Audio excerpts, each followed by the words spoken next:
Nendel päevadel, kui mul endal on selline motivatsioonilangus või siis vaimselt raskem päev, siis ma just seda enam vean ennast jõuksi, sest et minu jaoks on jõuks kui teraapia. Peale seda, kui mul trenni on tehtud, mul on dopamiini tase, kõik need hea tunde emotsioonid on lihtsalt nii laes, et ma ei tunnegi ennast peale seda enam halvasti. Kõige rohkem, mis mind selle töö juures motiveerib, on see puhas ja siiras emotsioon, mida ma iga trenni lõpus saan ja inimeste pilgust nagu selles mõttes välja loen. Läbi enda töö anda inimeste eludele kuidagi sellist paremat kvaliteeti või sellist paremat mõju, see on nagu ülim motivatsioon.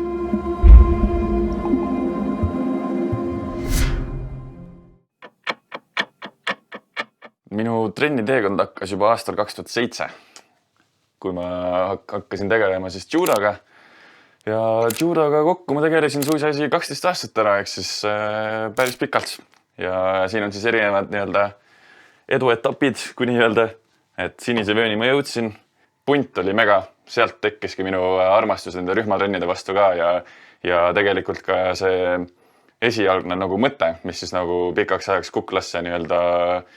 kuklasse kinni jäi, et mul oli ülihea eeskuju treeneri näol, et seal ta oli piisavalt karmi käega, aga samas täpselt selline, kes pani sind ikkagi pingutama.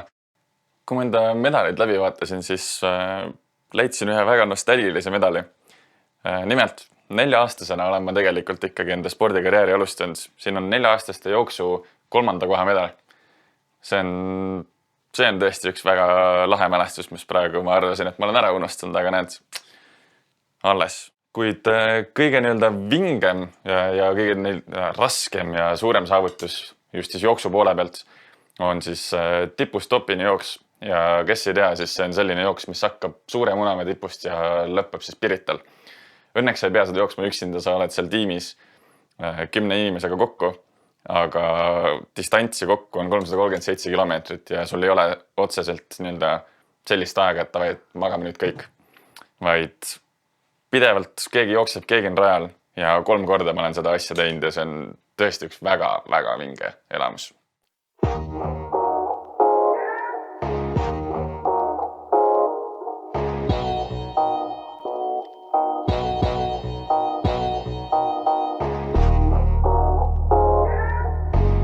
Ise ma teen trenni täitsa selles mõttes rutiinivabalt. Mul ei ole enda kindlaid päevi, millal ma nüüd täpselt, esmaspäeval kell 7 käin trennis.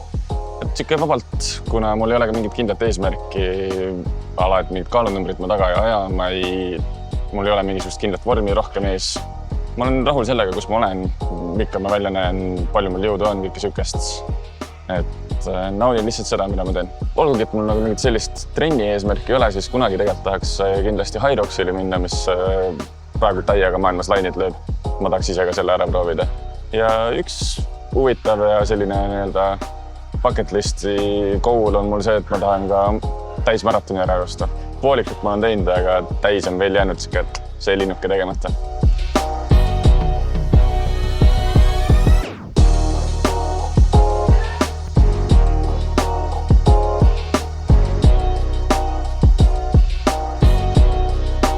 Ma ise trenni teen ja trennis käin, siis ma kindlalt kava otseselt ei jälgi. Tavaliselt mulle meeldib teha üldfüüsilist, et mul sellist ala rindselg, eraldi jalapäev, sükest asja ei ole. Teen lihtsalt seda, mis mulle endale meeldib, mis parasjagu vaba on, sest et jooksis täiega sõltub ka see, et palju rahvast on ju on. Ja trennis ma käin keskmiselt 4 korda nädalas, miinimum 4 korda nädalas. Et kui jõuab siis rohkem, soojemaks läheb, siis ma hakkan kindlasti jooksmas käima veel juurde, aga puhtalt jõusaali ja sellist jõutreeningut ma teen 4 korda nädalas. Kui toitumisest rääkida, siis mina seda nüüd nii pingsalt ja näpuga järgi ei pea. Ehk et ma küll vaatan seda, et ma ei ajaks liiga palju rämpsu näost sisse, aga ma ei jälgi seda, et kui palju on seal valku, ma ei tea, palju kiudaineid, et hullult kalorid, ma numbrid niimoodi ei vaata. Aga peaasi on lihtsalt see, et ta oleks mitmekesine ja oleks võrdlemisi tervislik, sest et see on see peamine põhikomponent ja toitumine üldiselt peab olema korrelatsioonis siis sinu enda treeningi eesmärkidega, et siis kui sul on plaan kaalu langetada, ilmselgelt siis sa pead vähem toituma kui see, et kui sa ära kulutad või siis kui sa tahad just kaalu juurde võtta, tahad lihasmassi kasvatada, sa pead toituma rohkem, kui sa ära kulutada jõuad. Aga samas toidulisandid ma näiteks võtan juurde kreatiini ja proteiini puhtalt sellepärast, et mulle endale meeldib siis jõutrenni teha ja ma tahan nagu natukene seda lihast ikkagi kasvatada ja et mul oleks teataval määral see progress. Ja kreatiin ja proteiin on just siis need kaks peamist allikat, kus ma tunnen ja kus ma tean, et sellel on teaduspõhi ka taustaks, et päris niisama nagu pulli pärast neid ei võta. Sõprade ja peretoetus on ikka äärmiselt oluline, sest et ma ei tea, mida ma teeks, kui mul ei oleks nagu seda tuge ja seda kaasaelamist enda siis erialas ja enda töös nagu kaasas. Et see on tõesti üks asi, mis on mulle nagu täiega energiat andnud.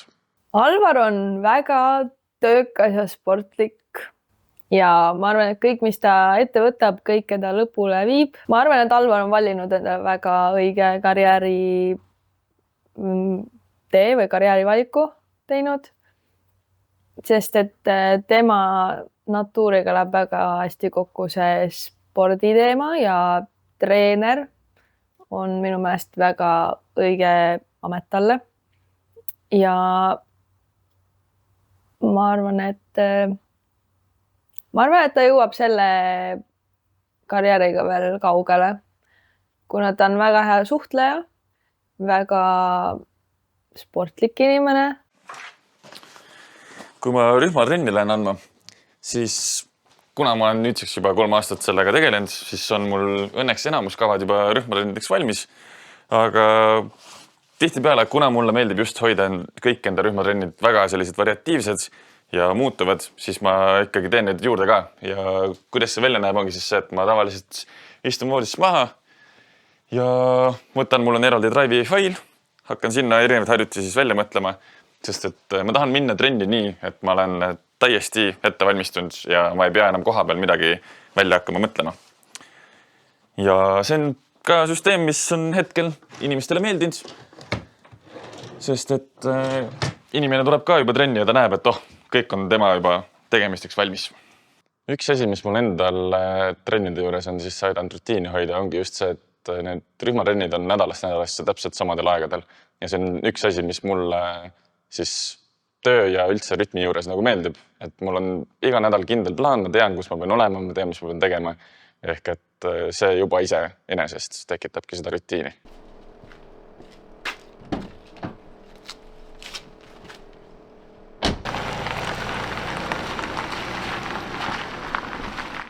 Treenerina ma üritan olla võimalikult selline energiline, selline positiivne, sest et ma tahan luua sellise õhkkonna ja sellise keskkonna, et kui kes iganes tuleb minu trenni ja olgu tema päev nii halb või hea kui tahes, siis trennist ära ta läheb positiivse ja hea tundega. Ja teiseks ma üritan olla ka rühmatrennides võimalikult personaalne. Ehk et vahet ei ole, mis on sinu treening taust, vahet ei ole, kas sul on mingisugune vigastus või mingisugune piirang, et sa ei saa mingit harjutust teha või on sul ebamugav või midagi. Siis ma üritan kõikidele luua sellise siis trenni elamuse, et ta saaks ikkagi teha selle omale täpselt vastava hea pingutusega kõik ära. Sotsiaalmeedia minu arvates on vägagi oluline, sest et olgugi, et hea sõna liigub kõige paremini suust suhu, siis selleks, et selles suures ja laias turus, milleks on siis treeneri amet, et selles üldse natukenegi paremini läbi lüüa, sa pead olema natuke rohkem pildis. Mina tahtsin hakata sotsiaalmeedias sisu tegema puhtalt siis sellepärast, et ma olen näinud, kuidas seda teised teevad. Mulle meeldib siis kaamera ees olla, ma ei häbene seda ja ma tahtsin teha midagi selles mõttes omanäolist, et mitte olla päris selline lihtsalt niisama hall mass ja teha mingisuguseid trende järgi, vaid et olla omamoodi teha täiesti omanäolist asja. Sellest on kindlasti väga palju kasu olnud, et sealt on tulnud, kui ma Tartus elasin ja töötasin, tuli mulle personaaltrenni kliente sealt ja nüüd, kus ma olen tagasi Harjumaal, on mul ka rühmatrennidesse kliente just sotsiaalmeedia tõttu tulnud. negatiivset kommentaari ma lihtsalt naeran nende peale, sellepärast, et üldjuhul on nad nii jaburad ja nii nagu tühja koha pealt välja imetud, et minu jaoks on ta lihtsalt naljakas ja ma ei võta neid kuidagi hinge. Nii, nüüd me oleme jõudnud Savoia 24/7 fitnessi juurde, kus ma hakkan rühmatrenni andma ja täna tuleb veatrenn, ma juba tunnen seda.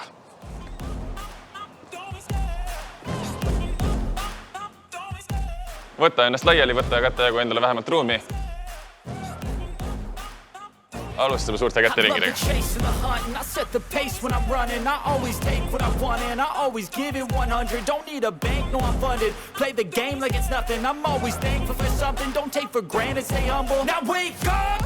It's time to look at the enemy. Look in the mirror if he is no friend to me. It's not working out, maybe it's the chemistry. It's time to break up so I can make a better me. Better believe in your mind, cause it's everything. Siis 50 sekki nüüd, 20 sekki pausi sul ja esimene ring läheb kohe käima. Sul on 3, 2, 1, läksime.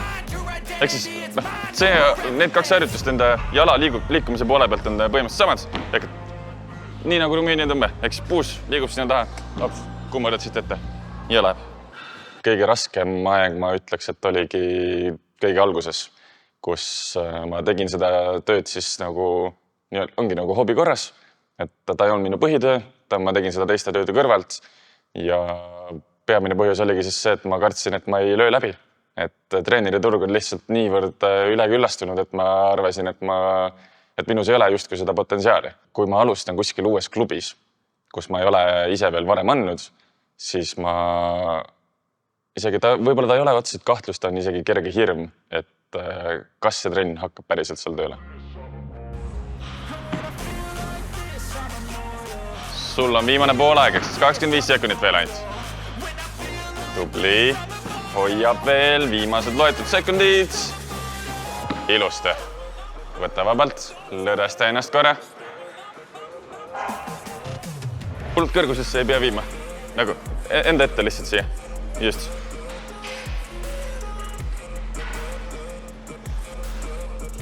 Nii, hästi, veel 10. Nii, nüüd tekkis siuke huvitav olukord, kus sa parema käega tegid laineid. Vasakuga tõmbast. No ei pea, see laine ei pea sinna lõpuni jõudma. See on täiesti okei. Ega siis iseenda selles raske ka. Tuleviku mõttes ma tahaks kindlasti olla veel laiema haardega. Ehk et ma tahan teha veel erinevaid trennide koolitusi, et ma saaks anda veel rohkem erinevaid treeninguid. Üks asi, mille juurde ma tahaksin tegelikult nagu tagasi tulla või siis ongi natukene nagu rohkem ennast veel härida ja kuskil mujal siis anda, oleks kindlasti CrossFit. Aga mis puudutab näiteks kindlasti 24/7 fitnessi, siis body combatid ja body pumpid on üks asi, mis mind paelub. 30 sekundit lahutab sind sellest trenni lõpust. Sul on jäänud veel 3, 2, 1 ja tehtud.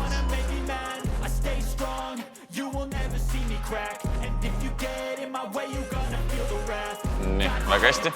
Siis enne kui me selle juurde asume, võta ennast korraks käpuli, keera endale sõrmed enda poole ja vaikselt vajub siit taha poole. Nii, väga hästi küll. Super hästi. Anna üks hea plaks, olid super vinge. Täna oli raske, aga sa olid tšempion, sa tegid ära selle. Tänane trenn oli katsumuste rikas, aga vahelduseks hea sellepärast, et palju sai seda vastupidavust treenida, et ei olnud ainult jõutrenn. Mees kurtis kodus, et teed ainult jõutreeningut, siis täna sai muud ka. Trenn oli raske, aga väga nauditav, nii et mina Alvari trennis käin kindlasti edasi. Trenn tehtud, kerge ta ei olnud kindlasti mitte, seal oli väga palju selliseid kõrge pulsiga ja kõrge intensiivsusega harjutusi, aga täiega nagu uskumatult vingad inimesed ja tublid. Nad said nii hästi sellega hakkama. Ja kurtmist oli, aga see on ainult trenni juurde. Nad on uskumatult tublid, nii et müts maha nende eest tõesti.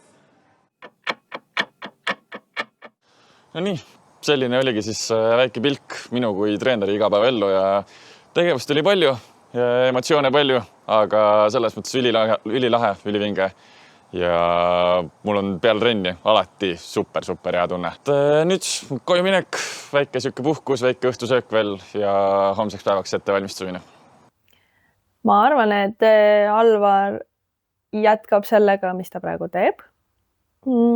Võib-olla mitte 100% nagu siis personaaltreenerina, aga kindlasti see valdkond jääb talle ka tulevikus. Ma ütleks Alvarile paar niisugust mõtteterakest. Esiteks unista suurelt, ära karda riskida ja kuula oma südant. Mida ma iseendale sooviksin, paneb mind automaatselt mõtlema nii-öelda tuleviku peale, ehk et kus ma mõne aasta pärast, 50 aasta pärast ennast näha tahaks.